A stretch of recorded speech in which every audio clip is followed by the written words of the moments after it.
Welcome to Grand Sumo Breakdown, the unofficial sumo podcast for official sumo fans.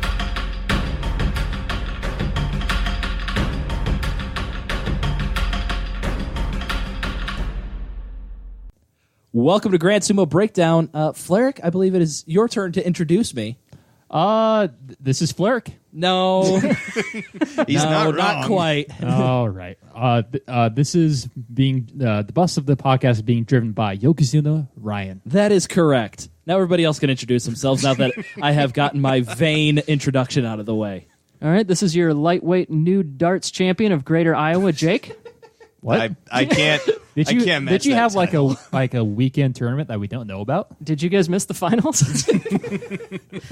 I guess we did. Yeah. Who else is on the podcast? I was unfortunately eliminated in the quarterfinals because I was too distracted by myself. And your jean shorts that you wouldn't take off. Oh God. No, and I'm Mac. Hi. Yeah, Mac's here. I'm just a spectator. Also How we Mac. doing? And a pretty fitting, terrible introduction for what was a pretty interesting I think we're Natsu getting worse. Basho. We're not getting better, I can tell you that much. Before we dive into the review of the Natsu Basho, we just want to remind everybody we have a new Intro to Sumo episode that you can check out on YouTube and our typical podcast channels. We will also have a Bonsuke prediction episode coming out sometime next week where I will look to see where everybody's going to end up on the Nagoya Bonsuke. That's the word. And I'll edit it to make you look silly. You do not that if I all do the as time. good as I There you did last time. And then we also, as I mentioned before, have a new YouTube channel and a new Instagram account. Jake, what's happening on Instagram? Not a whole lot. Turns out that as a podcast, there's not a huge amount of visual media being generated. Weird. I've posted about my cat and like Which cat? the movies that I watch. So Jake now has an Instagram account. So I have an Instagram account. Check it out. On to the Natsu review. I'm trying, okay? Try harder. We're actually going to have a ton of content in the next couple months for Instagram because as a group, and I guess our wives are tagging along, we will be Apparently. we will be going to Japan in July. We will be in Japan for 2 whole weeks in July, and we're going to stop by Nagoya for a day, check out some sumo on day 8 of the Nagoya Basho. So we're very much looking forward to that. I was going to say, are you not stoked? We get to actually see these guys in person. Granted, farther away, but not on a screen. We get to see these guys. Can't you hear it in his voice? I'm excited. Ryan is just excited. That is his excited voice. I always exude excitedness, therefore it sounds the same as my usual tone and tenor. Yes, I could tell. Also, But I just want to say, like Ryan said, day 8 of Nagoya. If you happen to be in Japan at the tournament, come shoot us a Twitter reply or something like that. Yeah. Or an Instagram. Or an whatever Instagram. those are. And, Whatever you send on Instagram. Yeah, and come say hi. We'd love to meet you guys. we'll be the 4 loud Americans constantly standing up, yelling, and cheering during the middle of Sandanme matches, so it's not going to be too hard to miss us. Oh, yeah. No, we will stand out. Also, Pro wrestling chance for sure. yeah, Yes. we're going to be there on day 8, so that's going to be the furthest day into a Basho Fleric has seen since at least January. Yeah, right, you are. Fleric has been very busy and actually hasn't had a chance to see the second half of the Natsu Basho. That's okay. We got him caught up with all the important things that we're going to be talking about. My life has been Frisbee the last couple of weeks. Understandable. Or a little bit longer. You're I do educated- want to say go Iowa State for actually making it to nationals. Hey, go Iowa State. It's definitely. the first time they ever got there. I'm super proud. Hey, that's the college that we went to. Yeah, how about that? I'm wearing the hat. Oh, that's a cooler logo than our school logo. Can we change it to that? It's like the Ultimate Team's hat, but Okay, let's start a Logo. petition. I think that looks cooler. okay. We'll have to post it on our Instagram account so people know what we're talking about. That's me. I'll do that. Anyways, I was interrupting you a lot, Ryan. Yeah. You want to go ahead? I had something else clever to say. I don't remember what it is, so let's just go on to the results. Here's something kind Never of clever. mind. This has been the Natsu 2019 of podcast introductions. Yes, it has been. And let's get right into Natsu for, I think, the 5th time that I've said that. We have Asanoyama, a first-time Yusho winner, as he was at the rank of Maegashira 8. So another rare Maegashira Yusho win. Asanoyama, only 25 years old. And June Yusho winner, Kakuryu, his 7th Jun Yusho, the only Yokozuna that participated in this Basho. And we had 5 special prizes given out in this Basho. The Gino Show Technique Prize went to Ryuden, his first career Gino Show. He finished with a 10-5 record. The Shukun Show Outstanding Performance Prize went to Asanoyama, his first in his career. He went 12-3, defeated a Sekewake and an Ozeki. The Kanto Show Fighting Spirit Prize, Asanoyama also won one of those, his third in his career. Abi went 10-5 and got his second Kanto Show. And Shimano Umi finished on a hot streak, ended up 10-5 himself, and ended up with a Kanto Show, his first of his career and his Makuuchi debut. Damn. So typically when we go through these recap episodes, we start with the winner and talk about them, then we'll talk about the Jun Yusho winner and some other people. Going to do things a little bit differently, as this Basho was defined by 2 matches on days 13 and 14, and a lot of controversy that surrounded those matches and how they ultimately decided the Yusho. So the players in these controversial matches, we have Asanoyama, as we mentioned before. Let's take a little bit of time to talk about Asanoyama and his performance here. This was his 20th career Basho, only his 11th in Makuuchi. This is going to be an exciting part for me because like I said, I did watch the second half of the Basho. How did, you were essentially applying this, but I want to kind of just ask you guys, how did he look? He looked good. Really well. He lost 3 matches. He lost on day 15 to Mitake Yumi. He did beat Goedo in a good match where it wasn't like a fluke win or anything. He beat Goedo. Oh, wow. We have the match against Tochinoshin, which we're going to talk about in depth. And he never ended up going against Kakuryu. People are thinking if Kakuryu had beaten Tochinoshin on day 14, we would have seen a matchup between those two. And if Kakuryu would have won, then a playoff between those two. Mm-hmm. So we didn't quite get to see that matchup. But he looked pretty good. He beat a couple people in Sanyaku ranks. And I think the only questionable win was, once again, that Tochinoshin one. Yeah, we talked a lot on the midway about how he seemed like he was kind of like, the token Megashira on a hot streak for the first week. Mm-hmm. Obviously, he kept it up and, still the token Megashira on the hot streak. Yeah, but he just managed to, make his luck continue longer than usual. Because not that it was entirely luck, of course. But I guess what I'm getting at, though, is like it's not like he was some sort of awakened dragon who just obliterated everybody that he touched. He wasn't like super dominant, but of course he came out on top in the vast majority of his matches and he looked really good, but not like otherworldly. I guess it looks like a great step up in his talent. Mm-hmm. Hopefully he can make this kind of thing stick, but it wasn't like to me at least it didn't seem like complete night and day for him in the past. No, not a Haru Ichinojo. An awakened Ichinojo who went 14-1 with the Takikomis left and right. And then the next Basho returns to his previous state, like immediately. Slumbering.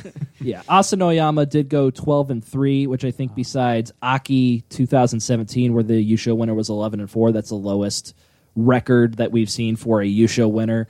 So it kind of a down overall Yusho, I think, for great performances. Interesting. As someone who hasn't watched the second half thing, I do want to say, you can say kind of down, but it sounds like there's a lot of parity. There's a lot of people. That's a very good word. A lot for of people yeah. being other people, and a lot of people in the Yusha race until day 14. Yeah, exactly. It was basically locked up until day 14. I mean, it was clinched. The tournament was clinched with a day to spare, but up until that day 14, there was like 3 people that it could have gone to, at least. Yeah. Just a quick fun fact before we get to our fun fact section later. Asanoyama is the 3rd Maegashira 8 to win the Yusho. Orochi Yama, who I can never not think of Orochimaru from Naruto. I was about to say, as soon as you said that. But Orochi Yama won in Natsu 1926, went 10-1, and then the other Maegashira 8 to win a Yusho was Wakanami in Haru 1968. He went 13-2. Did you quote a 1926 Yusho win? I sure did. Okay.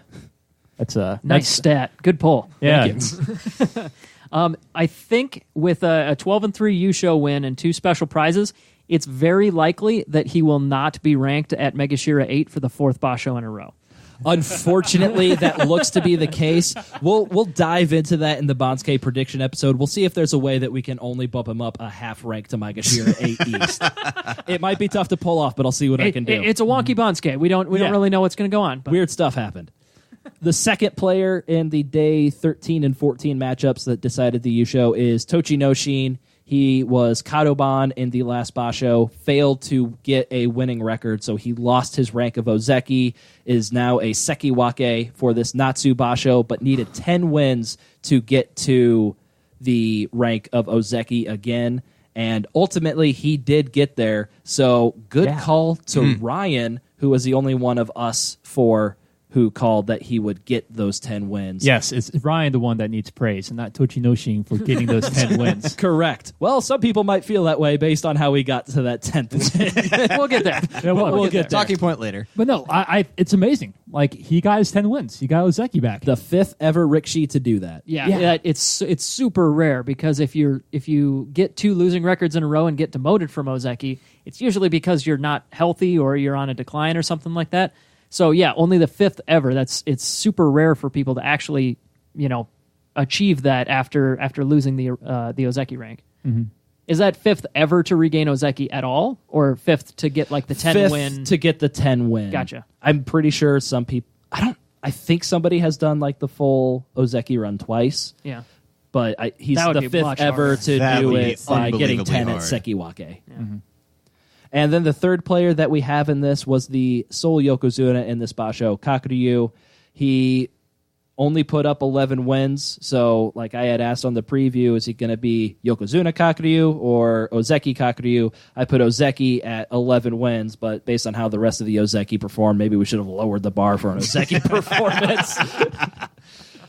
So those are the 3 main players going into day 13. And so on day 13, we have Asanoyama is 10-2 heading into the day. Kakuryu is 10-2. Those are the 2 sole leaders heading into that day. And Tochinoshin is right behind them at 9-3, the only guy at 9-3. So it's going to be one of those 3 that is going to win the Yusho at this point. And Tochinoshin just needs one more win to regain his Ozeki rank. He had gotten up to 9-1, but lost 2 consecutive days to, I know one was to Meisei. I don't remember who the other one was. Mac is going to look it up real quick.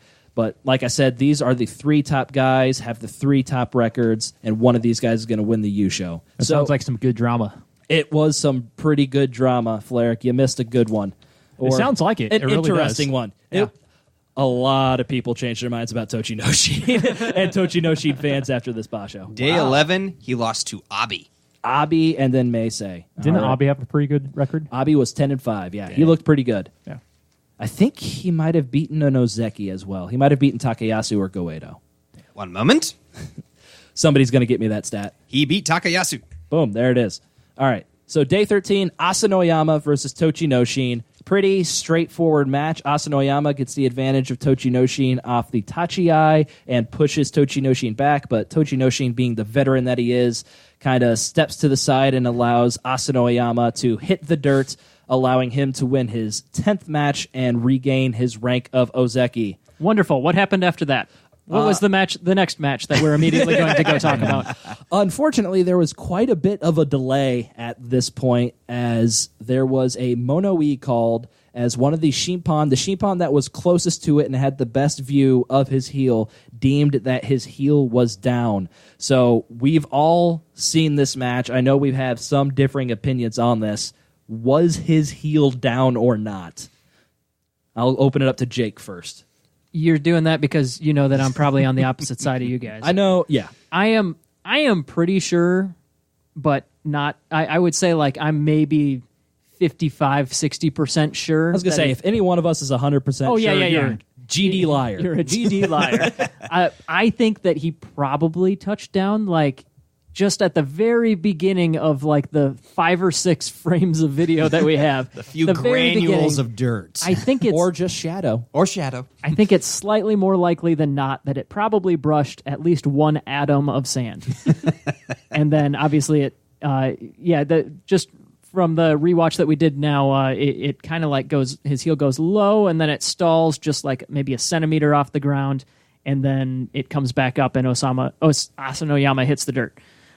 So Asanoyama unfortunately hitting the dirt right where Right where Tochi in the heel exact was. spot where there should have been a mark. Veteran move by Tochinoshin. Great ring awareness on his Yeah, part. yeah. Yeah. No, actually, kind of crappy ring awareness Yeah, no because of kidding. what happened. Yeah. But yeah, I think that the whole situation here, being an American football fan, I feel like that the call on the field, you need evidence to overturn it. And in this case, the video review booth was like, I don't know. So they kind of just trusted like one guy's, I don't know, I think it touched over The guy that's okay. actually in the ring and pointing to right. So Yeah. if it was in football, it would have been a situation where they say the call stands. We don't confirm the call. We don't overturn the call. We're just going to go with the one that the Gyoji made.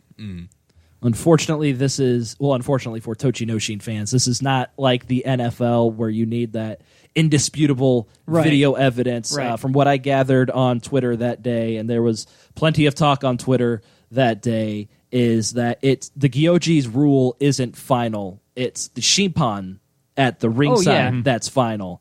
So the Shimpan raised his hand and said, I think his foot was down. And so they used the video evidence there to try to see if it's conclusive one way or the other. And obviously, everybody's seen the video. It's not conclusive one way or the other. If his heel touched, it's just barely. If his heel didn't touch, it's because it looks like it was like shadows in there that made it look like his heel touched. There's no indentation in the sand that we can see, and that kind of was destroyed by Asanoyama anyways. No definitive proof. So what they ended up doing was deliberating for a very long time. I think it was about 6 minutes, where the head Shimpan decided, like, hey, you're the one who saw it. It's your call. Was his heel down or not? And the one guy who saw it. He saw it. English, Ryan. English. He the one who called the Mono-E, he's the one that decided, yes, I think his heel was down. We're going to overturn the Gyoji's decision. I feel like most of the calls where they're right on the outside of the Tawara like that, where it just looks like his heel comes over. I mean, anything on the outside of the Tawara anyway is going to really get that negative impact with it. Like you think, oh, well, he's kind of leaning out, he's kind of rocking back. That would still be pretty tough to overturn. I think I'm going to mostly agree with your interpretation, Ryan. Like you say, like the call on the field, the Gyoji pointed one certain way. Yeah, so the Gyoji would be like the ref. So He is one ref, I want to say. That's my Yeah. kind of interpretation. But then we have kind of side ref, which are the Shimpan on the side. And so it's kind of like that's the first call that was made. But after kind of, I imagine like a game of like football, all the refs would talk, say, no, I had better perspective. My call is a better call. Because Gyoji didn't see what was going on. Yeah. He was in the middle of the ring. He could not see on the other side. So I'm going to So my interpretation was the play was actually he was out.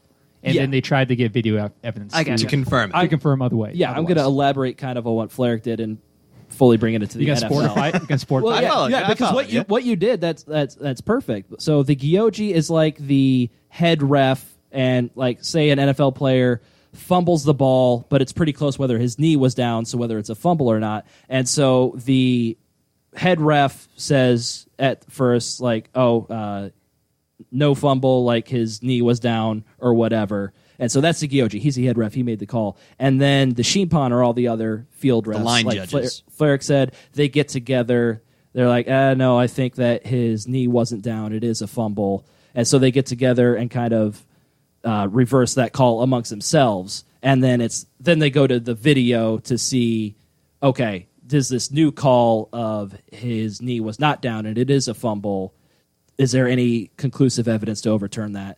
There wasn't one way or the other, so they go with the call on the field. So, yeah, exactly what Flair said. Yeah, and I mean, I know that it's not how it is, but I feel like that's maybe how I think it should be, where the call on the field is has more weight than, You mean the than the side Gyoji's call? judges. the Gyoji's call. I feel like should have more weight. That's certainly an opinion, not like a fact or anything. I just think that that's the way that makes more sense to me.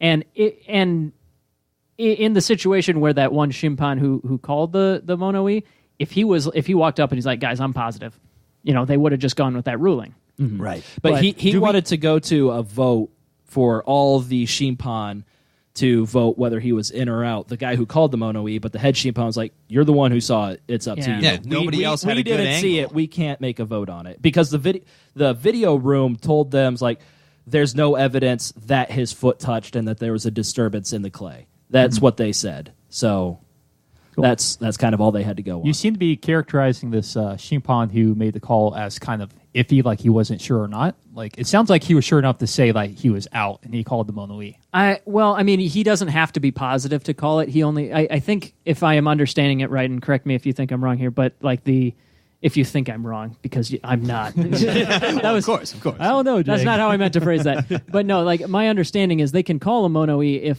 if they have any questions about Right, it, and exactly. they don't have to be fighting to overturn it. I don't think so, but.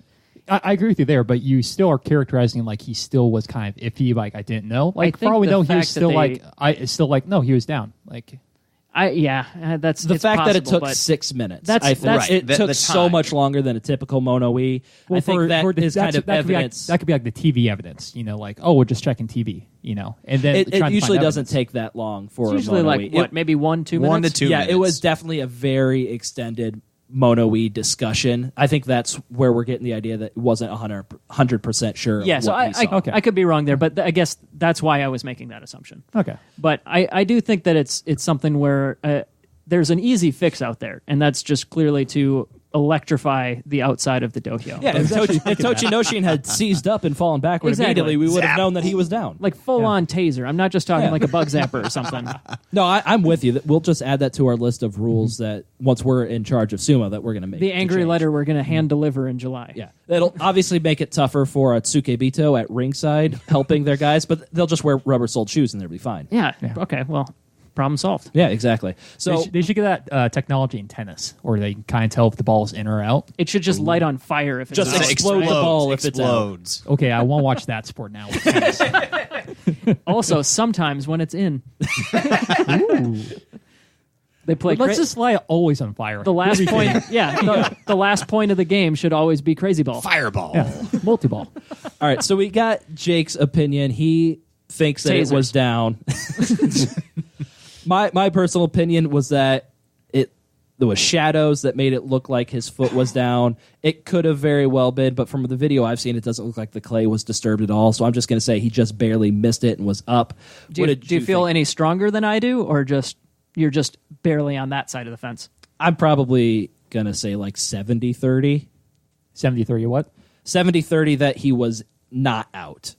Okay. Mostly because I claimed anger and stuff on Twitter. It's been gotta like stand by it. You gotta listen to that. 5 days, so the anger has subsided a little bit, but I still think that he was in. Yeah. But you see the reasoning behind the ruling? Oh yeah, I 100% know why people could see the other side. If you are 100% on one side of this thing, you're a moron and just don't understand. It would anger me if somebody and was lose like, Ryan's number. yeah, exactly. Mac, where did you land on this one? No, initially I was with Jake. I was like, it looks like he's down, but I still have to defer to that side judge's viewpoint where he's going to have the best advantage. The Gyoji being in the center, yes, he's going to be able to see it from his standing point going down. So he can see it from a top angle, but not from the side. So it's a tough call, and especially with the way that his heel was hitting, it looks like there's a beam of light in between his heel and the clay. Whether he's looking at the junction between the Tawara and the clay itself and saying that's where he went out, that's the tough call. That would be the only case I could see him actually being out, and I think that's what the side judge went with. I think that I totally agree and can understand here that he thought that the heel touched in real time.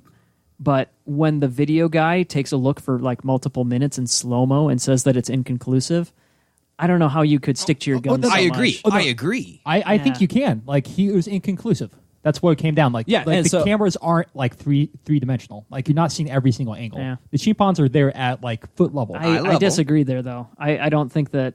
I think the benefit of slow motion is gigantic, and I don't think he could possibly see in real time better than we can with all the angles. If that we the have. Gyoji had somehow seen Tochinoshin's like heel touch down, If he had and moved, if if the he'd Gyoji moved had to the called side. it like Tochinoshin was out and Asanoyama wins, and they did like the reverse of it, I mean, would you still... I would. I guess personally, I would. You think no matter what the Gyoji called, it should have stood based on the video evidence? I think if Yes. it's completely inconclusive, my personal opinion is that you shouldn't overturn it unless you're sure.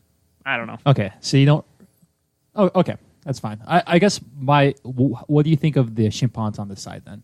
Like, what exactly are they? Extra refs, or are they just like people to? Oh no, I think they Overturn have. stuff. I think by all means they should have the authority to call a discussion to overturn if it's something that's. But they need to have video evidence to actually make an overturn. They can't make a judgment call. I mean, I think they could. I think in this case, because it sounds like to me like the Shimpan had he had best perspective, better than the cameras. That's what they said. The cameras were inconclusive, right? And he says, "I saw it down. I have my opinion was this should be overturned." I think one thing we don't really know here, and I'm not even sure if there is a procedure, but we certainly don't know what the procedure is for once you call a mono-e, where does the authority go? Right. So what I gleaned from Twitter, and I think this was mostly at Sumo Follower, who knows way more about sumo than we ever will, but the Gyoji's decision isn't like in the NFL where it's the call on the field and that's final. From my understanding, the Shimpans are the one that make the call on the field. It just so happens they typically agree with what the Gyoji saw, but it's the Gyoji when they call the mono-e, what they think there, that's the final call that needs to be overturned by video evidence. Yeah. Gyoji, they have a tough role because it's also they have to make a decision one way or the other. That's the point I want to say. They can't actually say, I don't know. They have to make a decision. And that's where kind of Shippans come in to fill those roles for Satoru now Oshi, too close to call, and able to make those turnovers. But the gray area in this one was the fact that side judge asked the others, what do you think? He wasn't still definitive in, yes, he was out, or yes, he was in. He was, what do you guys think? And they're shrugging. We have some audio, right? People were able to hear what was going on in the discussion? Am I remembering that right? I don't know. There was an article that came out where they described what Maybe happened during that mono-e. Yeah. And so that's where we found out, they said that the video was inconclusive and that the head Shimpan asked if they...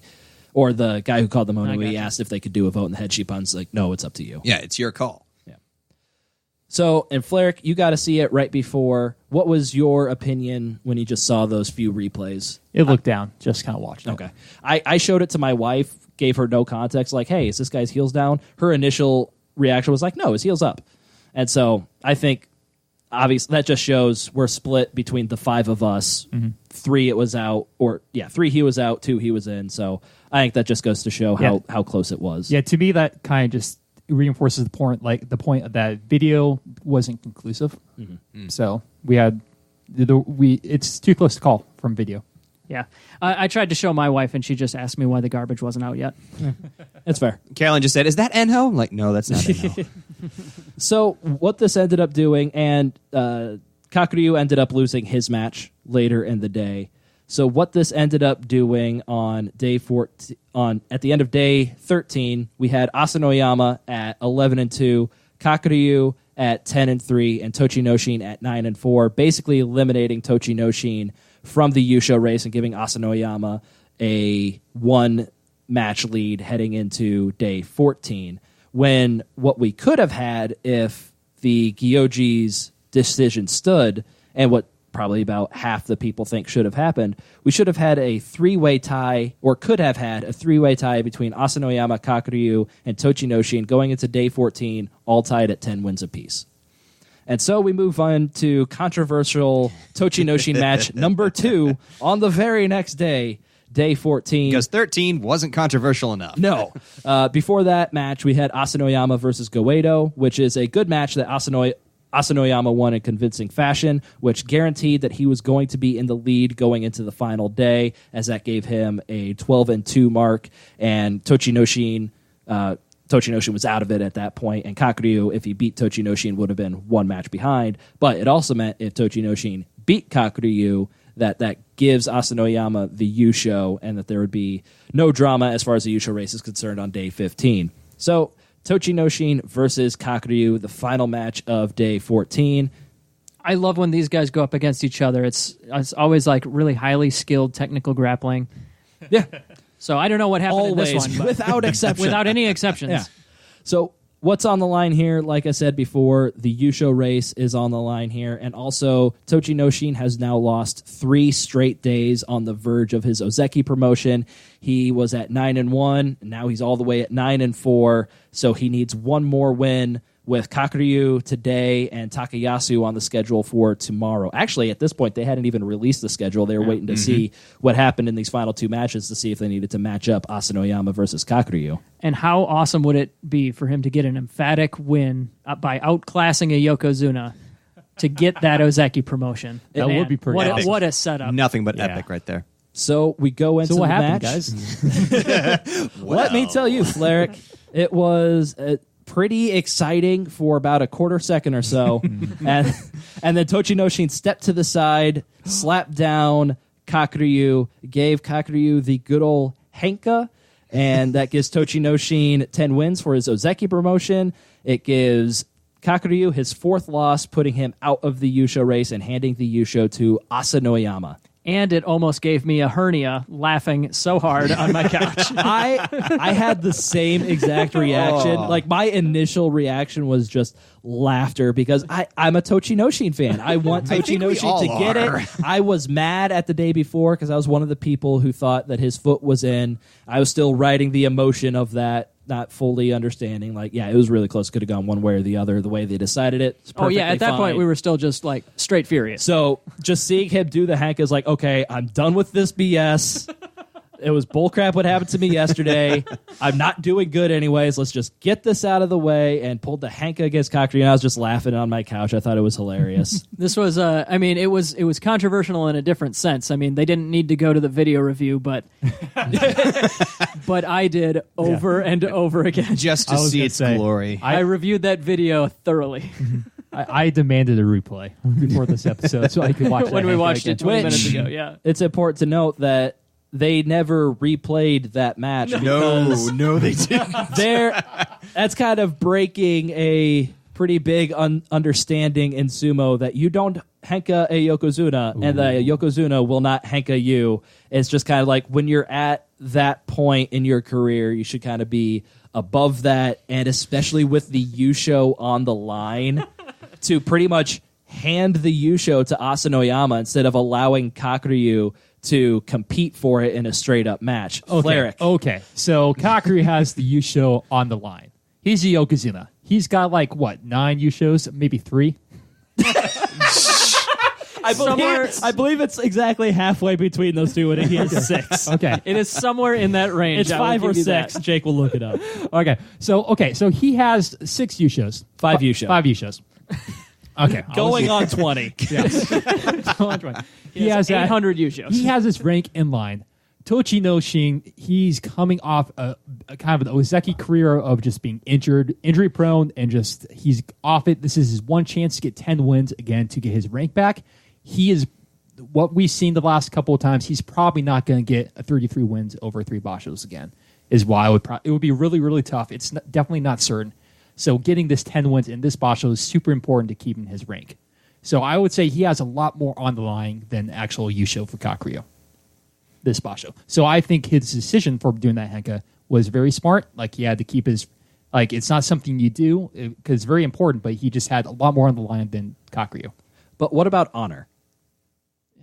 Hinkaku and Kinkaku. It's as Americans, like our sporting perspective is clearly different. But for me, it all comes down to: do you value sumo more for its tradition side or its sporting side? And obviously, everybody's in the middle somewhere. It's like a spectrum, right? And I'm just far enough on the sporting side that when somebody wants to go full heel turn and just like bash their tag team partner over the head with the steel chair, that's awesome. I thought it was excellent. I thought it was like, I didn't think he could pull off a Henka. well, yeah, not only that. That's why I was like, but that was impressive. it was probably the most unexpected Henka I've ever seen. Even more so than when Aoyama pulled one off of a Basho or I two think ago. that's why both of our initial reaction was just laughter because it is super unexpected. Exactly. Especially at such probably the most important match of the Basho up entire until that Basho. point. It's like, come on, Tochinoshin. Wait, he got that with the Henka? Holy crap, he got it with a Henka. I didn't even think nearly that long. I was in stitches immediately. Yeah. It took a second for my brain to register what just happened. Yeah, from what I noticed going on Reddit and going on Twitter, American fans like Jake and I were like, "Yeah, go get your 10 wins. Doesn't matter how you got there." A lot of people on the other side of that, just Oh like, my, "How-" yes, strongly. yeah, like you can't do that. Like you've lost a Tochinoshin fan and stuff like that. And if that's what you want, that's fine. I don't care who you cheer for. So I'm still going to cheer very heartily for Tochinoshin. He doesn't drop anywhere in my rankings. Get your Ozeki rank, feed your baby. He's back to Ozeki. Yeah, exactly. Feed your baby, kid. I don't care how. Kid, he's older than me. I mean, I can certainly understand being upset about it, and if it had been the other way around and somebody I didn't like did that to somebody that I did like, it would be a different story. Give me Terunofuji flashbacks here. If Goedo did that to Takakeisho or something like that, if Goedo pulled a Ryan's face right now tells a story. But yeah, I think a large part of it is because we are just longtime fans of Tochinoshin. And Fleric is probably the only one who's like a strong Kakuryu fan. I mean, yeah. We all like him well enough, but not. I think you're the only one who's got like an actual fierce opinion about him, right? Yeah, I still got some hats and some trains, some Monetarily lunchboxes. and emotionally invested Exactly. in Kakuryu. Hey, I never did get that from you. Oh, it's in the mail. Yeah. I think we can all agree that Henka would not have happened without Day 13 controversy. If Tochinoshin had been declared the winner of that match and that had stood, obviously we would have gotten a straightforward match, and Fleric wouldn't have lost his most anticipated match of the Basho. Did that match live up to your most anticipated match of the Basho, Fleric? It was. Did I actually say I was? Most anticipated? I think we all picked that one. Yeah. It built on the drama of the next one. So I would just say there you go. true. That Yeah. does. The story was- going to the next one. Mine was Yuko. Mine was down in Oh, that's right. You were pulling the Makushita yep. hipster Yep. pick. Yeah. But I Hoshoryu and Ryuko. But I will agree that it was obviously not the match I ultimately wanted. I wanted a very close match of some good quality sumo. Yeah. And so once again, rolling with our hypothetical situation that Tochinoshin won on day 13, we could have rolled into day 15 with Asanoyama at 11-3, Tochinoshin at 11-3, and Kakuryu at 10-4, with a probable matchup between Kakuryu and Asanoyama, and Tochinoshin probably still would have gone up against Takayasu on day 15, which is what he did, and ended up losing that match. So who knows what we could have seen. We could have seen a three-way playoff had Tochinoshin lost to Takayasu and Kakuryu defeated Asanoyama. We could have had a three-way playoff between those guys instead of having it all wrapped up on day 14 for Asanoyama. Yeah, if Kakuya won, I could have won the prediction contest. Or at least not lost No, you wouldn't have. No. I believe you Hey, guys. we're probably like way behind on Yokozuna Ryan. Here. Yeah, what you've was missed that? a couple in there. Oh, okay. it. I think the punishment for this Basho was severe enough that Yes. we can Don't give let him off the hook. We can give him a little bit of leeway, maybe. But This is so weird. I'm not the Yokozuna here, Ryan. I'm sorry. Exactly. I'm the Yokozuna. So give me like one Yokozuna Ryan. I'm sure we've missed one or two. Sure thing, Yokozuna Ryan. Attaboy. Happy? I am happy. Yokozuna Yes. Ryan? Yes. Very much so. Oh, God. Happier every time you say it. Moving on. That makes me happy too. So, yeah, ultimately and crazily, this Basho was decided by the merest of millimeters. We could have had some crazy situations happening on day 15 instead of a pretty mundane day 15 where we just had some kachikochis and special prizes on the line. So it's just crazy to me how one decision, possibly 1 millimeter, decided this Basho one way or the other. Asanoyama still could have won it, but his path to that victory would have been a lot more challenging, and I'm not going to say a lot more earned. He was 12-3, he earned that win, but a lot more entertaining for us. Yeah. But I would say, from what I've seen, like the decision making, I'm a fan of the decision making process. So I it could have been no better, issues with how they made the decision. but yeah, I think Jake that- does. Oh, yeah. Yeah. I guess from my perspective is I think that they did the results as best we know them stand. So like we didn't get what we wanted, but that's sport. That's sports. Yep. Exactly. Yep. So let's move on. Another big story that kind of happened midway through the Basho is another Ozeki, Takakeisho, who, as we covered on the Midway episode, he pulled out after day 5 to come back on day 8, received the good old Hanka of Doom from Aoyama, and then promptly was Kyujo again on day 9. And so now, Oyama actually pulled off a Henka. again, he did it last Basho too, I'm pretty sure. This is my first time hearing about this. This is amazing. Oh, yeah. It was glorious. So yeah, he came back on day 8 against Aoyama. Aoyama just sidestepped him right away, and people were like, that was actually probably more of a mercy move on Aoyama's part because they knew Takakeisho wasn't really healed. And so then Takakeisho gaining the ire of his Oyakata, pulled out on day 9. So Aoyama is actually the honorable one here. We're doing that, Henka. You could see it that way in this You could case. twist it around so Yes. that, yes. What if Tochinoshin just wanted to spare Kakuryu the pain of losing to Asanoyama? Truly honorable Tochinoshin. Truly. And so now we have our second straight Ozeki that is now Kadoban after his first Basho.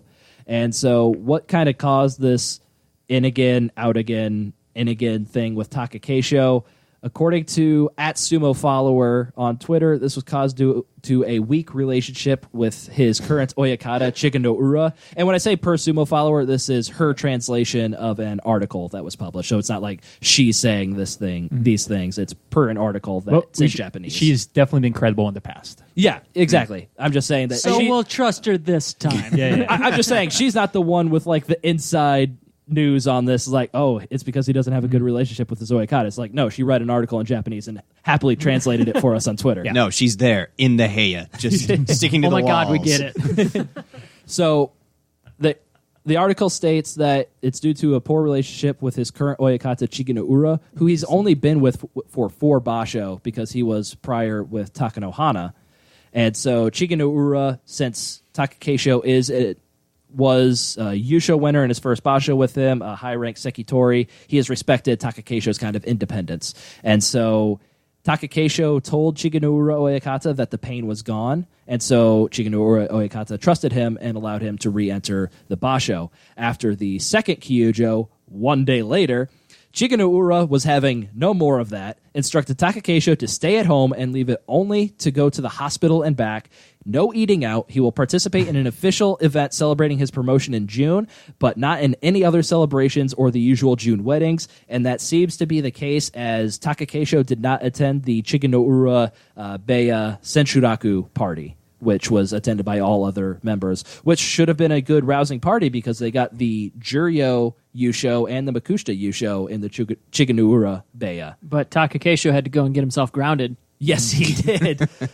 Chiganura Oyakata also apologized to Hakaku, the head of the JSA, and Oguruma for Takakeisho causing 2 Fusensho victories, one over Tochinoshin, which is kind of very important since Tochinoshin only ended up with 10 wins. Was that the first Fusen or the second one? That was the first Fusen, Okay. I believe. I don't recall who the second one was against. Okay. But Hakaku told Chiganura to make sure Takakeisho shows up for his next performance only after proper healing.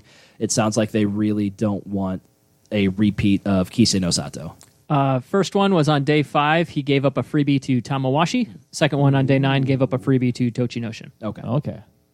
So yeah, it sounds like Chiganura no longer quite has the trusting relationship that he previously did with Takakeisho. Because he lost Henka? I think because it's not because he lost the Henka, it's because he needed to pull out again when he had told Chiganura Oyakata that he had no He more was pain. fine. So that he was fine. So somebody who's fine doesn't fall flat on their belly and then pull out of a basho for no reason the next day. It looked pretty bad then? Well, you really couldn't tell because Yeah. he The really Henka did was too just fall fast. straight forward. But I guess Something happened where Takakeisho felt he had to pull come out again. Yeah. For what it's worth, he did seem to be walking okay in his return. Like when he first got injured, he was like barely moving. Like he wasn't putting any weight on his leg. He was walking super Flerk slow. saw that match. Yeah. But in his return, he was certainly improved. He was walking okay, but yeah, obviously the Henka happened and then not enough evidence there, but it looked like it was clearly better than, the first 30 seconds after it happening. Yeah. So hopefully he gets proper rest and returns for Nagoya in proper shape, because I would really hate for him to have to drop his Ozeki rank after only 2 bashos. Yeah. I'm not sure if we're going to this. Just my thoughts on the whole, how is Oyakata handled the whole thing? I love it. Oh, I love Oyakata. We discussed this a little bit in the midway, but like I love the fury that he came after this. No, he was reining in his rikishi. Yeah, like there was it sounded like there's a little bit of trust before, but after he was like, no, like my first gut instinct was correct. You're injured. You're going to be sitting out. Yeah. And I love that. I love to see that. And I'm taking your phone. No parties for you. And I think I don't think it should be too big of a hurdle for Takakeisho to get back. I think the early reports I saw was some sort of like MCL strain, and that it should take 3 weeks to recover. So, which is It'll take 3 weeks of rest to recover. Yeah. Interesting. Just enough time for Nagoya. Just like every single injury of all time. So hopefully that is true, and we get at least an 8-win Takakeisho in Nagoya, especially since we, once again, are going to be there in Nagoya. 3 weeks. We would 3 really weeks. love to see Takakeisho. At the very least, let's get 8 appearances out of Takakeisho. Yes. Yes. There you go. Or he could stay out the first 7 days and then win his last 8 straight and make his debut on day 8 while we are there. Yep, that's how it's going to go. Yeah. All right. It's a basho for Ozeki. we're going to start. We're going to hyping talk up about now. Ozeki a little bit more in fun facts and why that might not be the case. But we'll get there. Actually, since we're talking... Are you going to break my heart? I don't think so. I'm just going to lay down some facts. Okay, because Tochino should not become Ozeki would break my heart. No, he's Ozeki. He's got it. Okay. He got it. So, Oh my God, yes. But let's talk about then the why are you saying other... that's not going to be for Ozeki? Okay, I Yeah, wait, what are you misheard talking what about? you said. Okay. I think I misheard what you said. Okay, whatever. Continue. Thought you said this is going to be the Basho for Ozeki. No, for Ozeki. For Ozeki. Makes sense. Yeah. I retract the past 2 minutes of everything we said. Going on to the other 2 Ozeki in this Basho, Goedo and Takayasu, both finished with, I would say, disappointing for Ozeki, but kind of par for the course for Goedo and Takayasu, 9-6 records. I mean, They met the requirement. It sucks there was only one Yokozuna there. It was a good chance to step up. Their fellow Ozeki was only there for the beginning of the tournament. Mm-hmm. I do feel like it's a letdown if they get less than like 11 wins in that kind of situation. They're Ozeki and they should be performing better, but yeah, I don't know. they should be the next ones to take the reins and become Right. Yokozuna.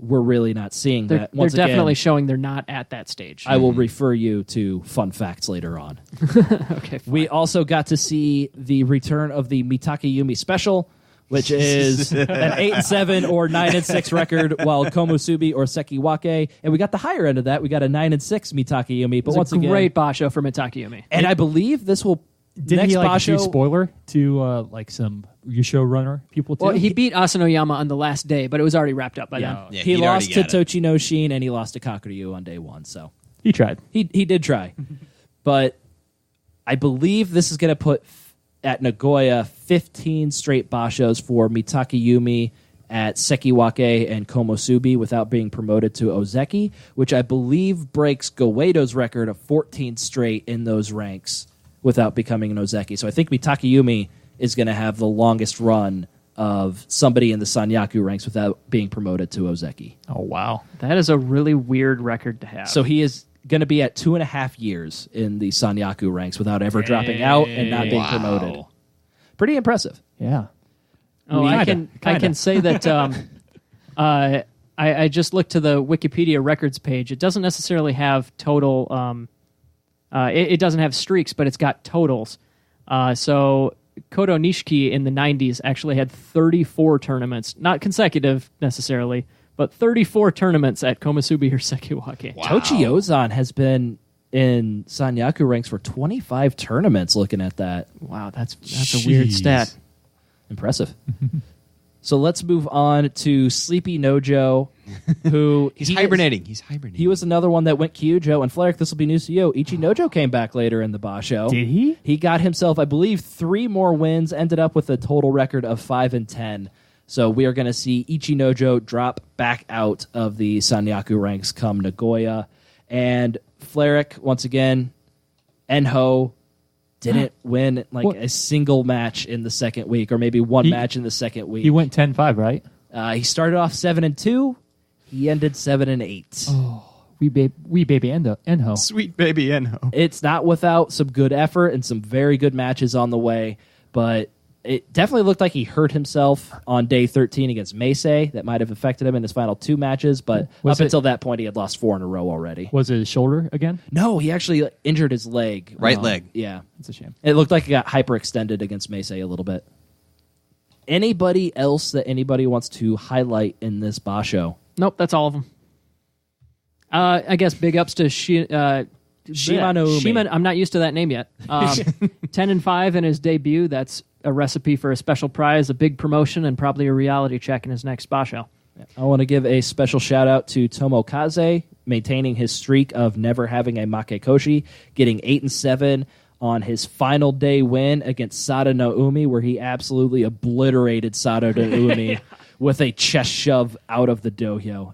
I'd never seen anything like it because he had Sada no Umi's Mawashi and was just kind of like doing the thing where you're leaning. They were both balanced, almost tipping over the edge of the Tawara. So he's just trying to get him to just gently step out of the Tawara, decided, F that, I'm just going to push this MFer in the chest and knock him way out the dohyo. Yeah, just right pulled you are, his, Ryan. pulled Oh his my arms goodness. back and decked him. It was Yeah, great. that's one to look up, Flair. That's I awesome. would highly recommend that In one. fact, it's award worthy, but we'll get to that later. Yes, we will.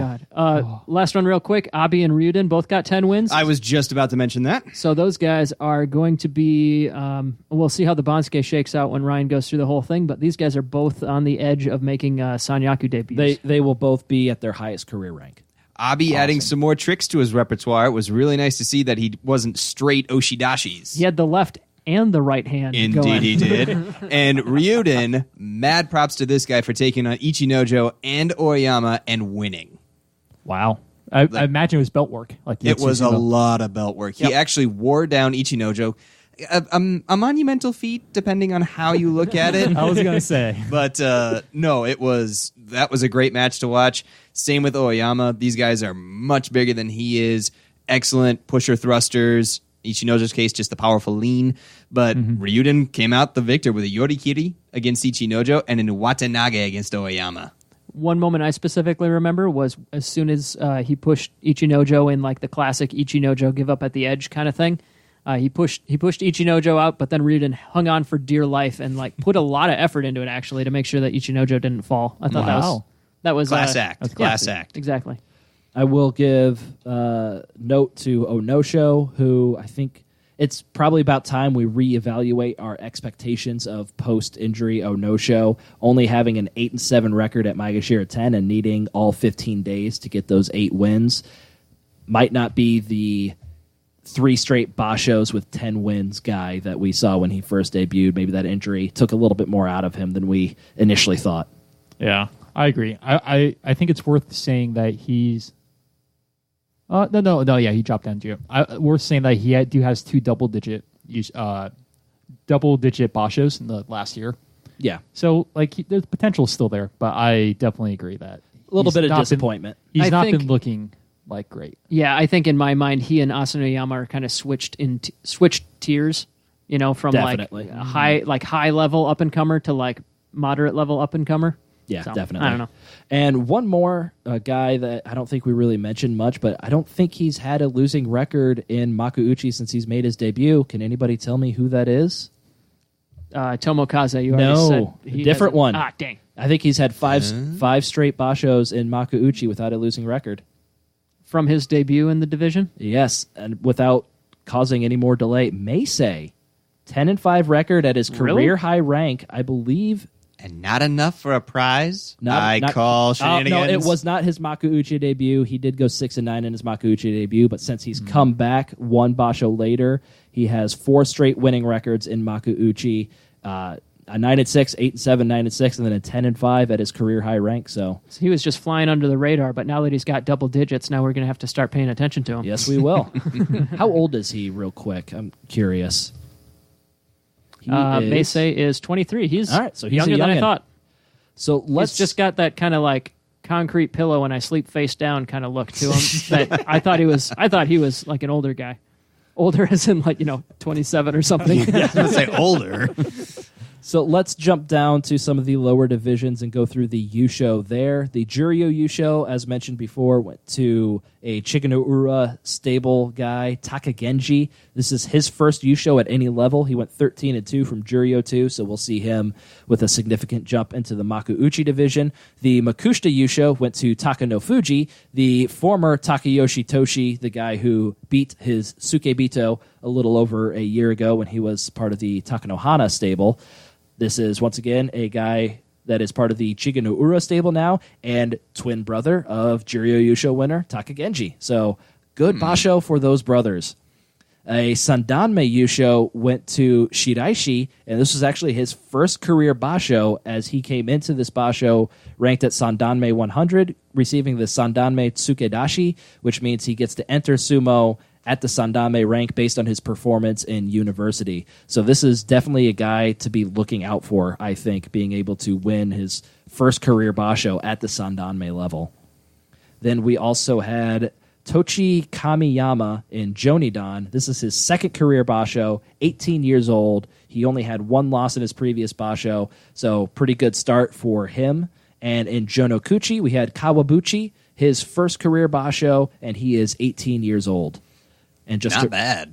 Yeah, so a lot of young guys winning this basho. So maybe we'll see a lot of these names coming up in the future. Who knows? They're in the lower divisions. They might get caught in that Makushita grinder. Speaking of the Makushita grinder, we got Hoshoryu, who was at Makushita 4. He went 4-3. Hell yeah. Not quite going to make it up to Juryo for Nagoya. So. But his counterpart at Makushita 4, Ryuko, 6-1. We are headed to Juryo, baby. Yeah, Nice. Another guy with a lot of potential and was pegged early on in his career as somebody to look out for. So it looks like that's coming true for Ryuko. Probably just have to wait one more basho for Hoshoryu. Another guy that was pegged to be one to watch early in his career. Naya is really starting to show that in the past couple bashos. Gets his second straight 6-1 record in the Makushita division. So we'll see him up in the top ranks of Makushita, probably with a chance to make it to Juryo for Aki And a with chance Hoshoryu. and a chance to face off against Hoshoryu. That'd be pretty cool if they're both right at the top. That is exactly right. Maybe on day 8. I don't know. Yeah. Ooh, please, at least one of Don't those toy guys with my emotions, on day Jake. 8. Don't toy with me. Watch us get there. The whole first week that we're in Japan, we're going to be watching the Torikumi to see whose matchups are when, and then those two face off on day 9 or something. No! That is how our luck would go. It really would be. We've got Musashi Kuni, who's in Makushita. He got a 3-4 record, so he'll have a minimal drop there. Hopefully he'll be able to get back to his winning ways in Nagoya. We have Roga in Sandanme picking up his first 2 losses of his career, surprisingly. So he is at 5-2, but that should be good enough to see him in Makushita for the next basho. Another person in Sandanme is Taro no Fuji, who I would say also surprisingly picked up a loss as a former Ozeki fighting in Sandanme, but he finished 6-1. I'd say any losses before Juryo means that he's not back in form. I don't think that's really unfair at all. Yeah. In Jonidan, we have Waka Ichiro with a 5-2 record. That should be good enough to see him back in Sandanme, and hopefully we could see his first career Kachikoshi at the Sandanme level. And then, excuse me, a little bit of news. There was a special appearance by somebody on day 15 that presented a special prize to the Yusho winner. I think they called it the United States President's Cup. Honestly, looked pretty neat. As far as I can tell, the person didn't embarrass themselves in any way or break any sumo customs. Who was that again? All right, it was Trump. All right, break time. Sunday at the Kokuki-Con. You've heard of Gravedigger, but these guys are even bigger. Hold on to your butts for the 13th annual Big Sumo Slamma Jamma. See the nation's top wrestlers hulking, bulging, battling for it all in the arena. Tighten your top knots as Abby, with his long legs of doom, vault over 20 Gyoji. The magnificent Chios will see how many Nikshi they can stack on one motorcycle. Recoil in horror, while the galactic Ichi Nojo attempts the dreaded backflip ramp. Your ticket pays for the whole pillow, but you'll only need the edge to throw it into the dojo. This Sunday at the Kokuki-Con. Doors open at 7 p.m. Tickets available now at Scotty Karate's box office near you. We're ready to go, Yokozuna and Ryan. Let's get started then. I almost said all right, but I All right. just barely avoided. So, as Hey, Yokozuna, you do you. thank you, loser Fleric. I will do me. It hurts, The but sting. It's so right. very true. So let's get into those prediction series results. As you may have learned or been beaten over the head with the fact, I won this prediction series, I ended up with a score of 4 points, which, as sad as that sounds, is actually tied for the best score ever in the prediction series. Well, it's 4 out of 6, so that's pretty good. Yeah. So I got Shimanumi winning a special prize. Thank you for being clutch and winning 6 in a row to get that for me. Tamawashi getting himself a Keen Boshi. Onosho just barely scratching through to get that Kachikoshi for me. And Kodo Shogiku getting a Make Koshi. So Fleric is the loser. Let's go over all the points that he did get right. And next we have Yeah. the only reason that I didn't lose is because Kakaryu won on the last day to get me half a point, making me barely Beautiful. above 0. But because it came down to the last day, I also did. I also got started on the punishment for this one. And that punishment was some sumo... Oh, what's the wording? Yeah, for Fleric, it? what do you call this? I've been calling it erotica. I think erotic Erotic. short story, but we're going with sumo erotica. Sure. And PG-13, of as course. Yeah, Fleric- of course. Very tasteful. Mine's definitely PG-13. As Fleric was the loser and I was the winner, I got to choose the subject matter of Fleric's sumo erotica. And he was not kind. I was not. Fleric recently just made the decision that he hates Shodai. Yeah. And so I obviously still am not happy with him. 10 and 5 out of Shodai, He Fleric. did You gotta well. respect that. I don't. No, He beat an Ozeki. I'm not happy. He is So- torn. It is Shodai, and what I instructed Fleric is his confusion over his love for one man, or is it 2 men? Here is Shodai's choice. All right, let's do this. Editor, please get your censoring button ready. I will be ready with the censoring button. Yeah, it's not that bad. Don't worry. The alarm goes off, waking Shodai from his sleep. He was annoyed being torn from his dreams, but that quickly dissipates once he remembers what day it is. With a smile on his face, he remembers today was the day his stable was training with Minezaki's stable and Kokonoe stable. Normally, this would be a rare occurrence to train with stables from different groups or Ichimons, but for some reason, most likely the plot of the story, it was happening. It was happening, and today was the day. As he let Tsukibito out of his cage, Shodai couldn't decide if he was excited or nervous. Not for the quality of Keiko, but for the ones he'll be Keikoing with. Most notably, the specimens that are the Honorable Arawashi, Tsuyoshi,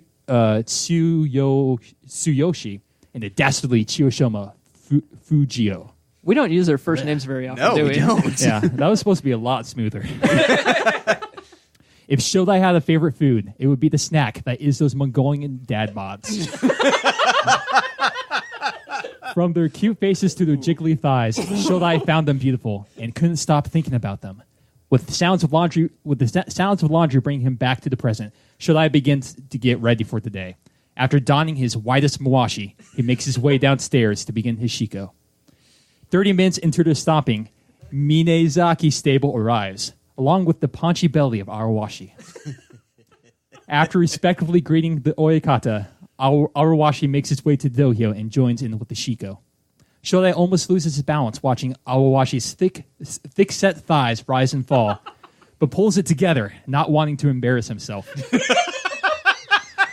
Kokonoe's stable arrives next, but unfortunately, Chiyoshima did not appear along with them. Shodai was crestfallen, but remembers he still has Arawashi for eye candy and continues to steal looks out the corner of his eye. Suddenly, everyone hears a loud bang as the door of the heiau was kicked open. In strode Chiyoshima, smoking a cigarette and clad in sunglasses and a leather mawashi. Oh my god.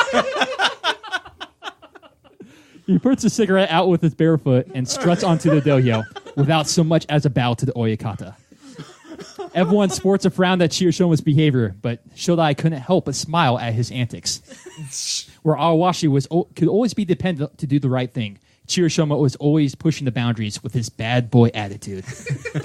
With the stomping complete, it was time for bouts. As Shodai watched the lower rankers face off, he started getting excited for what he knew would be some hot, sweaty sumo with his portly crushes. He faced off against Chiyoshima first and was so nervous, ended up getting lost in the bad boy's eyes during the Tachi. After a minute of waiting with his fist down, Chiyoshima decided he wasn't putting up with this shit and swiftly modded and pushed Shodai to the ground. Embarrassed, Shodai got back up and put his fist down properly to start the match. True to his wishes, the matches were hot and sweaty, leaving Shodai with a smile, despite losing them all. After a rest, he made sure his next opponent was the husky Arawashi. Wanting Senpai to notice him, Shodai went into the matches with laser focus, determined to give him his all. After being thrown 10 times in a row, Shodai finally managed to get a two-handed grip on Arawashi's Mawashi and was able to win the match with a frontal crushdown finisher. They laid for a time with Shodai on top of Arawashi once again. And once again, Shodai got lost in his eyes. After an awkwardly long moment, someone asked if they were all right, and Shodai reluctantly gets up, but once again has a smile on his face. The hot, sweaty sumo with the boys continued. But eventually, all good things must come to an end. After the training concludes, Shodai nervously asks for a selfie with his meaty man crushes, and after a yell from the Oyakata, gets them both to agree. Shodai watches their butts leave the Heya. He once again dons a smile, knowing it was a good day. Wow. He let his Sukebito out of his cage. Yeah, naturally. That's where you keep them. You have a way with words, my friend. Your loss has made us all winners, Flair. Right, Yokozuna, wow. Oh man, we should put. I think the bolo punishment should just be this punishment like 4 times. Oh. I'd be okay with that. I would be okay throwing this back in. Oh man. All right, Jake, you want to share your sumo erotica? Oh Lord. Can you follow this? Can you top that? No. Absolutely not. I didn't get super far in mine because I watched the last of the matches and realized that I didn't lose. So I cut it off early, but on a cliffhanger. Ooh. Maybe you guys will get more if I lose continuously in the future. Okay, here we go. This one is called Mountains of Love. Ryan chose for me the subjects of Kaisei and Ichinojo. The weights clanged back down sensually after Kaisei's last set. Yeah, I think I entirely agree. We need to probably do this one. Yeah. Oh, my God. The weights clanged back down sensually after Kaisei. I need to get through the opening sentence, Ryan. It's too much. Oh, my intention tonight was to practice this one a few times so that I could at least get through one sentence. The weights. I'm good. Okay. The weights clanged back down sensually after Kaisei's last set. He sat for a moment to catch his breath, sweat soaking into his mats of back hair, like cat barf on my goddamn brand new carpet. He gazed sensually around. Seriously. He gazed sensually around the Heia's weight room. The other wrestlers had finished their workouts and gone out to eat, leaving him alone with his thoughts. That was fine with Kaisei. He enjoyed the solitude for his sensual weightlifting. He was startled suddenly by a hulking figure stepping into the room, wrapped in nothing but what must be the largest towel known to man. "Sorry," said the intruder, in a voice so husky it could pull a dog sled. I don't... Wow. I admit I stole that one. Okay. There we go. What? So husky it could pull a dog sled. I didn't mean to interrupt. It was fellow Rikishi Ichinojo. Kaisei had forgotten that his stable had other wrestlers visiting for training. I was just taking a sensual shower after my sensual weightlifting. How many times did you jam sensual into this? At least 5. We're not done. God. Edward stared into Bella's eyes. Okay, hold on. I'm getting my fan fiction drafts mixed up. Sorry, Ichinojo stared into Kaisei's eyes, as if truly seeing them for the first time. Those eyes were like 2 big brown circles with black dots in the middle of them. Apt. That's funny, said Kaisei, standing up from the bench. I, too, enjoy sensual weightlifting. Ichinojo lumbered closer. their eyes still inexorably locked together like some wacky comedy where the two leads get handcuffed together and have to learn something about each other's cultures. Maybe Melissa McCarthy and a Wayans brother or something. You know the kind of movie I'm talking about. Ichinojo leaned in. Here, let me get that for you. He reached out sensually for Kaisei's face and wiped a big, nasty dollop of sweat from his cheek. Oh my god! If you want to hear the end of that story, you'll have to beat me in GSP prediction series again. Okay, so no matter what, if Jake loses, he has to That continue is Mountains going of Love, back in the bowl. along with other punishment that Jake lost. Oh, God, my face hurts. All right, so You did it. I did it. Let's move on somehow. Reluctantly. Can we even move on? It'll take some time to decompress, but I think a little bit of fun facts will help us decompress. Oh, thank goodness. Sensual fun facts. Most sensuous of all the fun facts. Jake, I believe you're starting us off. I didn't put this one on here. Who put the heaviest in Makuuchi on there? I didn't.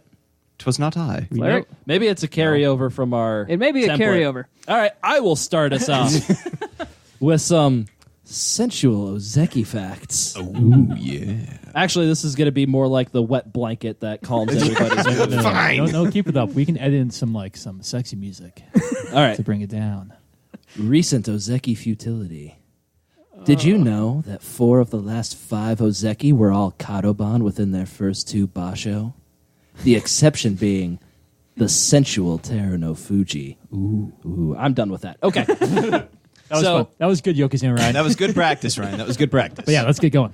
So 4 of the last 5 Ozeki have all been Kadoban within their first 2 basho, and like I said, Teru no Fuji was the lone exception. So Goeido was in Aki 2014, he was 8-7, and then in Kyushu 2014, he was 5-10. That was without the benefit of an injury. He just went 5-10 as an Ozeki. You know, Goeido things. Takeyasu in his first basho as Ozeki in Nagoya 2017 was 9-6, and then he was injured, and so at Aki 2017 he was 1-2-12. And then Tochinoshin last year at Nagoya, he started off getting injured in a basho 5-2-8, followed that up with a 9-6, but then we know the injuries that he sustained later. And the latest Ozeki to kind of have a crappy start to their Ozeki career, Takakeisho, unfortunately going 3-4-8 to start his Ozeki career. So just something that I've noticed that Ozekis really aren't getting off to a great start recently. In fact, only Teru no Fuji has 10 wins in his first 2 basho as an Ozeki, going back to Kisei no Sato in 2012, and that includes Ozeki Kakuryu. That's interesting. You got to be on a super hot streak to get Ozeki, so maybe it's just really tough to keep that streak going. Ozeki's like the party. Yeah, so there's a lot. There is something to that because there is a lot of parties and stuff that the new Ozekis go through between the bashos. Oh, so when maybe they're a lack of promoted. training. Yeah, and I imagine you're probably pushing so hard for 6 straight months to get that Ozeki promotion. It's kind of like a little bit of a release, and you can allow yourself to step back a little bit because you do have that Kadoban cushion. You don't need to talk about releases after that last segment.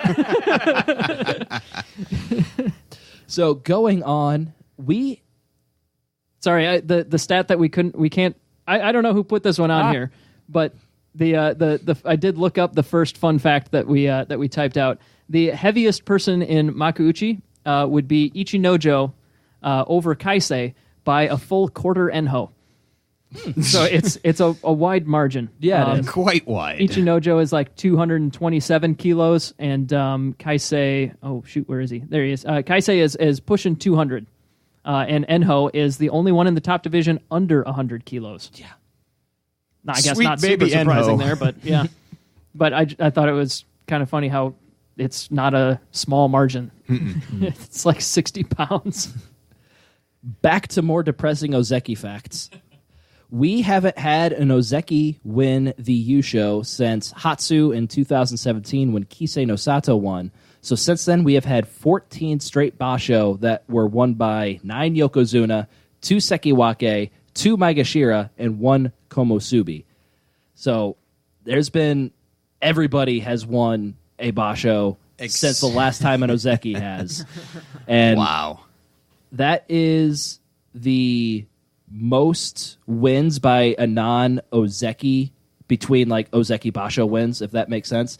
There have been a couple of times between Ozeki wins when like 2 Sekewake and 2 Maegashira, so 4 lower than Ozeki Basho wins. But this is the first time in history that 5 Rikishi ranked lower than Ozeki have won Yusho between Ozeki Yusho wins. Yikes.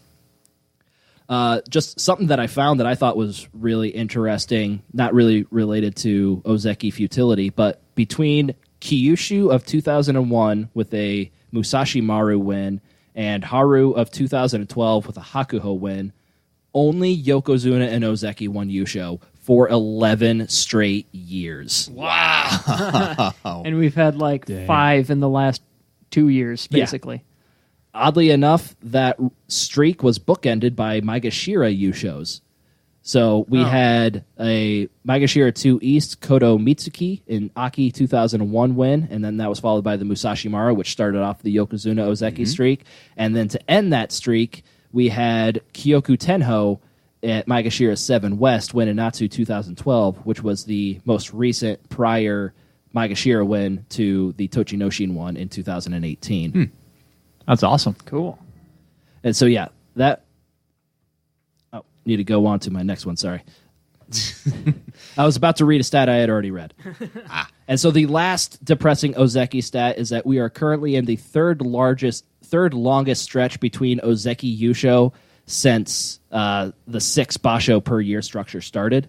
So we're currently from Hatsu 2017 to present, so 14 Basho. There was a time between Haru of 1970 and Kyushu 1972, 16 Basho, which we're coming up on. And so that was one of the stretches where we had Yokozuna win, and then there was also 2 Sekewake and 2 Maegashira won in that stretch. And then we also had a stretch of 24 Basho, so 4 straight years between Natsu 1977 and Nagoya 1981. But all of those Basho were either won by a Yokozuna, and then there was one that was won by a Sekiwake. So we are in probably one of the worst stretches of Ozeki performance in history, and I think it just kind of goes to show that we really don't have one person that's ready to step up and kind of take the mantle once Hakuho does retire. Mm-hmm. Yeah, if Hakuho and Kakuryu were to retire right now, there's no front runner for the next Yokozuna. There's like a handful that could be in the discussion or something. Yeah, exactly. Because it looked like it might have been Tochinoshin for 3 Basho, and then injury stuff happened. Then it looked like it might be Mitake Yumi, but that was kind of just a flash in a pan. That was more for of a one fluke. Basho. Yeah. We had Takakeisho, who looked like he might be the one. He got that injury that remains to be seen, and now Asanoyama is the latest young guy to win. And we'll see kind of how he takes his chance to run with the top ranks. Yeah, he'll be facing off against a lot of guys he hasn't seen before. So. Yep, he'll definitely be going against all the top guys in the next Basho. That's all I got. Cool. Nice. So step up, Ozeki. You're disappointing Ryan. Seriously. So I looked it up real quick. Asanoyama is the current or the Yusho winner with the youngest Wikipedia page. Since that's where I get all of my fun facts, I was just curious, like, how long has he actually had a Wikipedia page? And it's only about 1.5 years. Huh. So shows you how rapidly he's risen. And for reference, Takakeisho's Wikipedia page is only about 6 months older from early 2017. So You watch out, Asanoyama. just one, yeah, exactly. One very silly way of measuring how quickly those guys have risen. Speaking of rising very, very quickly to the top, have you ever heard of Hoshiwatu Yuji? No. I have a feeling you're about to tell us about him. I am. How did you know? Lucky guess. From 1970 until 1989, he did not hit the Makuuchi division. 19 years? 19 years. He Yikes. made it no higher than Juryo. And then for one glorious Basho, in mid-1989, he made it up to Megashira 14, went 4-11, and never touched the top division again. That is by far the longest, the slowest possible rise to the top division that anybody has ever made. 19 years is longer than most people's careers. Longer than, the vast majority of people aren't going to be pushing that. I mean, 19 years ago, I was 10, so yeah, that's a long time. So imagine being a 10-year-old in pro sumo. But this metaphor is kind of breaking down. Whatever. That's all I got on that guy. I just thought that was kind of cool. Until Hanakaze That's a good point. Hanakaze storms his way to the Makuuchi division. Hanakaze is the longest career of all time, and he's still going. He's, he's 47, 48, something like somewhere that? around there, yeah. Yeah, he's just been going for 25 years. He just loves sumo, I guess. Yeah, it's never too late. Like, you can look at Hoshi. Hey, it's too late. It's too late. You can look at Hoshiwato and Tochinoshin. Don't give up on your dreams. Yeah, unless you're really bad, then yeah. Like our fighting samurai, our little fighting samurai. You'll eventually make it there, buddy. Hattori Zakura. Hattori Zakura. You'll win 0-7 eventually. this Basho. Yes. Yeah, not a huge So surprise. back in there. form. It is time to talk about fantasy and Elo. So, Fleric, why don't you tell us who won fantasy this Basho? I have no idea, Yokozuna Ryan. That is correct. Yokozuna Ryan won fantasy as well, and I will proudly declare I am the first person in this podcast to win the prediction series and the fantasy series in the same Basho. Fleric, by the way, what he said was, I don't know, Yokozuna Ryan? Yeah. And he was correct. Yes, he was. Yeah. Good job. Did I get second, or how did I do? You got Last by a ways. Hey, first time. probably. Well, this- Mac might have. No, I've lost prediction and lost fantasy. So no, dang it. You Okay. still got a ways to go, Flick, before you hate the level of suck that I Fleric am. is catching up. I believe Mac has a total of 6 losses, and Fleric is in second with 4. I believe. that's true. Race to the bottom. Yes. But yeah, this was kind of a weird one for fantasy because normally we're not all grouped very tightly.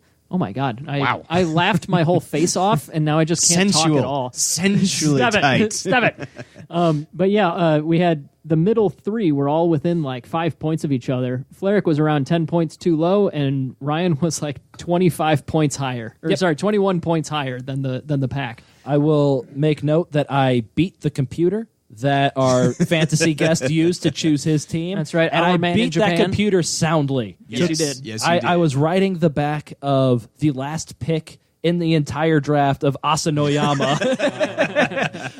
I gotta give mad props to the boy. He did good. It was just for you. You also had Ikioi in there.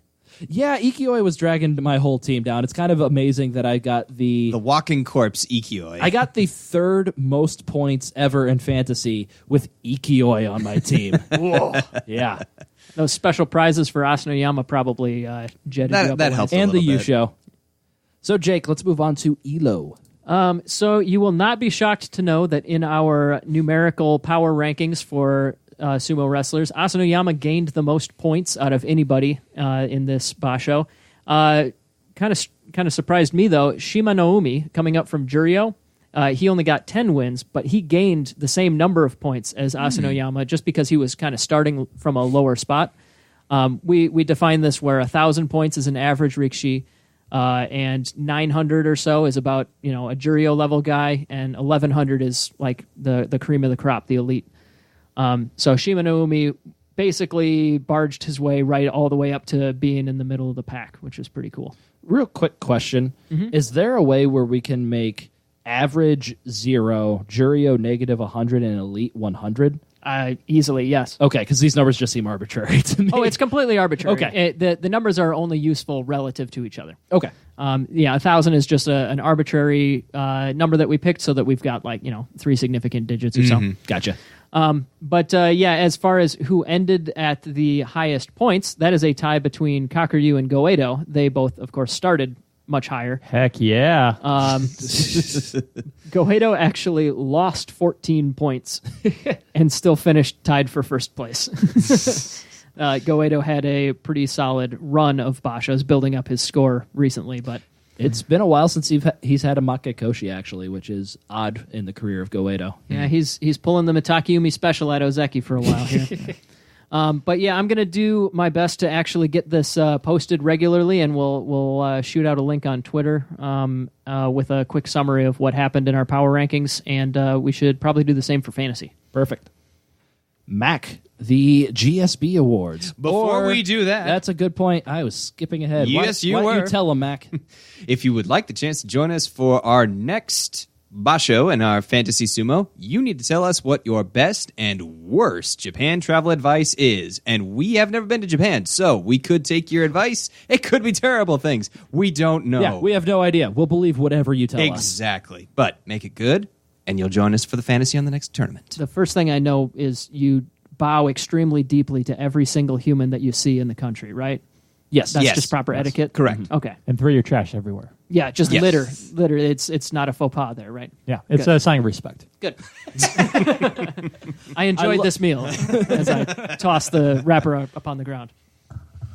But now we will get into our Grand Sumo Breakdown Awards. Our first up, the Fat Man Flying. We alluded to this earlier, or Ryan did, I should say. Sato Naomi just could not get liftoff. Right at the edge of the Tawara, straggling right there on his face. You could see he just wanted to fly. Luckily, Tomokaze was there to give him a helpful shove, and he wound up in the bleachers. Truly magnificent bout of flying right there. Wouldn't you agree? And just mean-spirited, really, but I loved it. Yeah, but who cares about that? Next award, Benny Hill. That goes to Day 10, Shohozan versus Meisei. There were twists, there were turns, there were fake-outs. There was even a little ballerina pirouette. It was definitely worthy to be set to some Benny Hill music, in my opinion.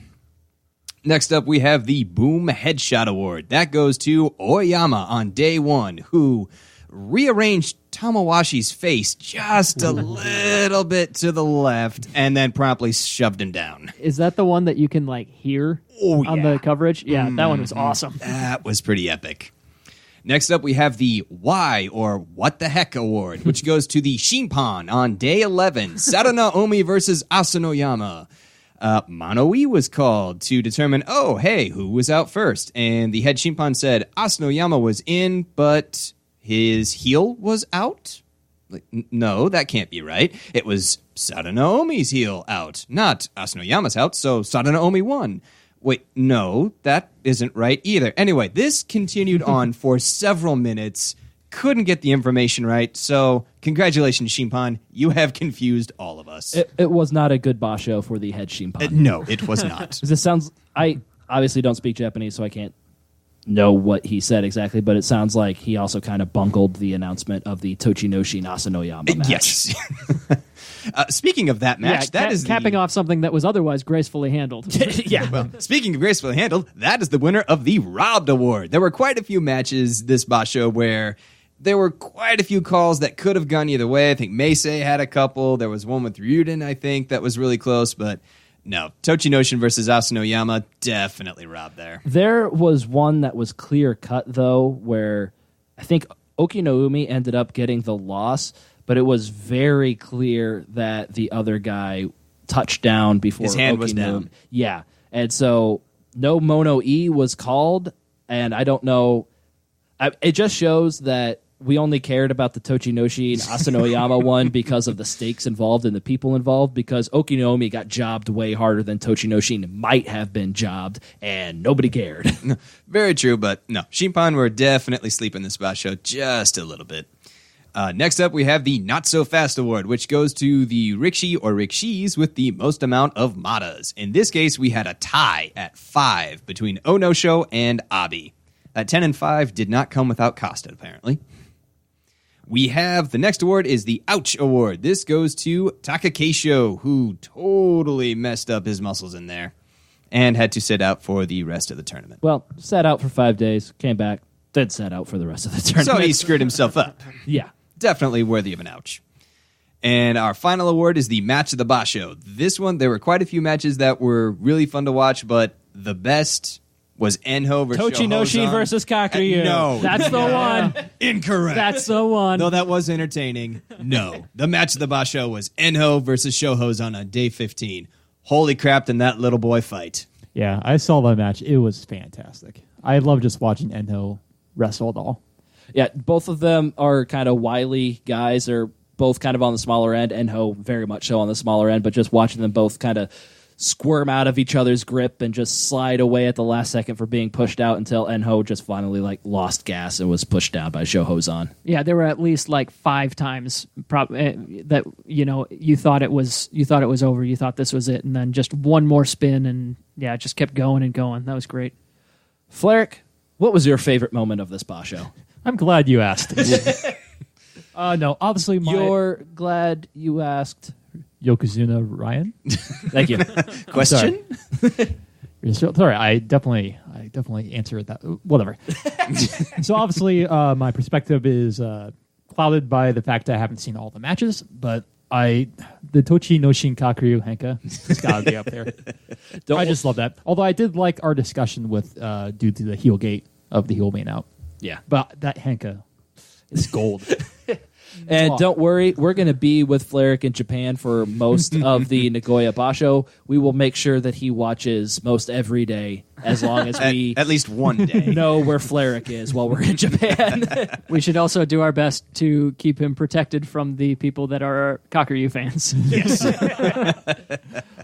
Yeah. Well, wait. No, the fans love me. The fans love me. It's the people I owe money to that. Okay, fair enough. We have to keep an eye out. Mac, what was your favorite moment of the Basho? Has to be the Tochi no Shinhenka. I'm sorry. That was just glorious. Heck yeah. Jake? I would say I can't decide between the two Tochi Notion controversies. Join us. I mean, that one I certainly laughed harder than any other sumo match for sure. But yeah, I'd say it's between either of those two matches and reading the sumo erotica because I still feel a little fuzzy for how hard we were all laughing. You That's feel amazing. sensual? Not even remotely. But I'm going to keep using that word. I would say my favorite moment of the Henka. I mean, Yeah. Right? yeah, Right? that probably garnered the most emotion out of me when I saw it because one, yay, Tochi no Shin is Ozeki. I don't really care about the Henka against Yokozuna. Sorry.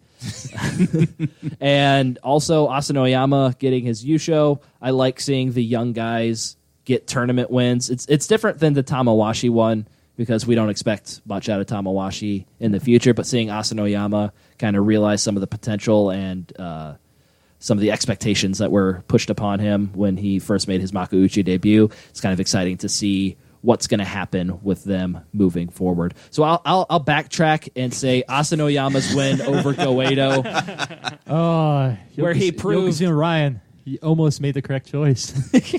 They swayed me, but they're not getting you. Well, Jake stole some of my thunder because I was also going to say the sumo erotica was my favorite part of the podcast. Erotic.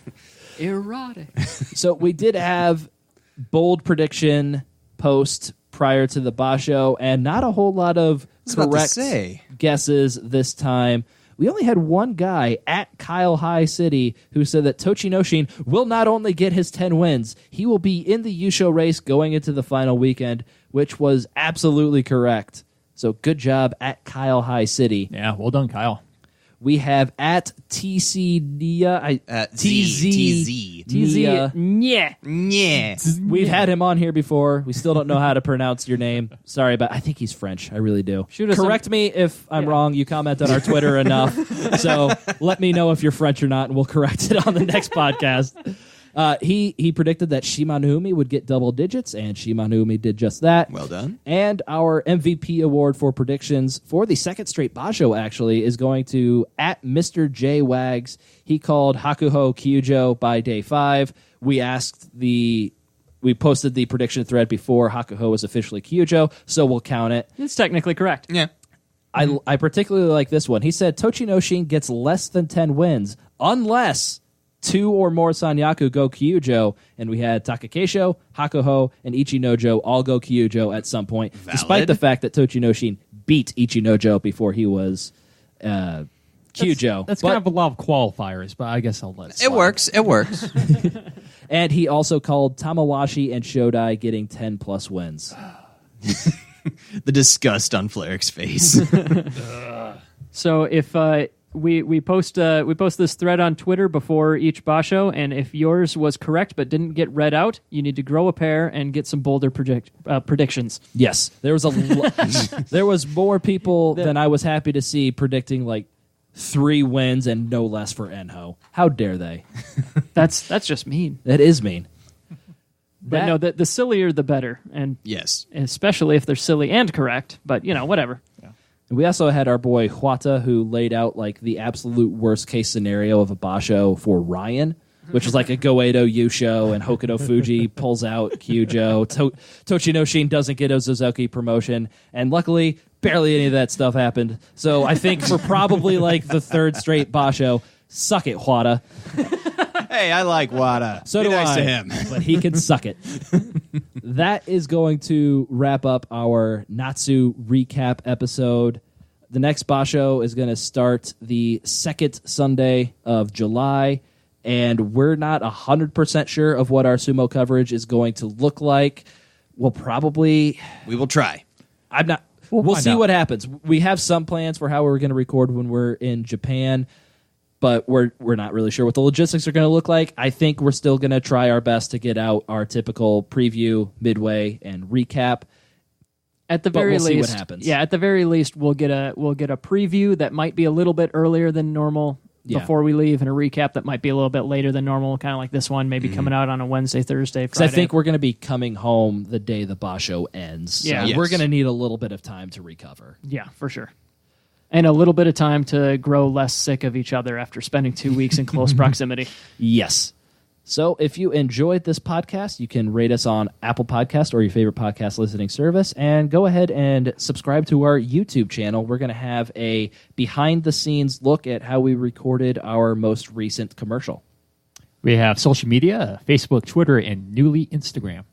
Check out GrandSumoBreakdown.com, our blog, where I promise I will post the ELO rankings this time, and we can do a fantasy wrap-up as well. If you have any questions, comments, or corrections, or hey, even an award that wasn't mentioned previously, give us a call at 805-613-7866. That's 805-613-SUMO.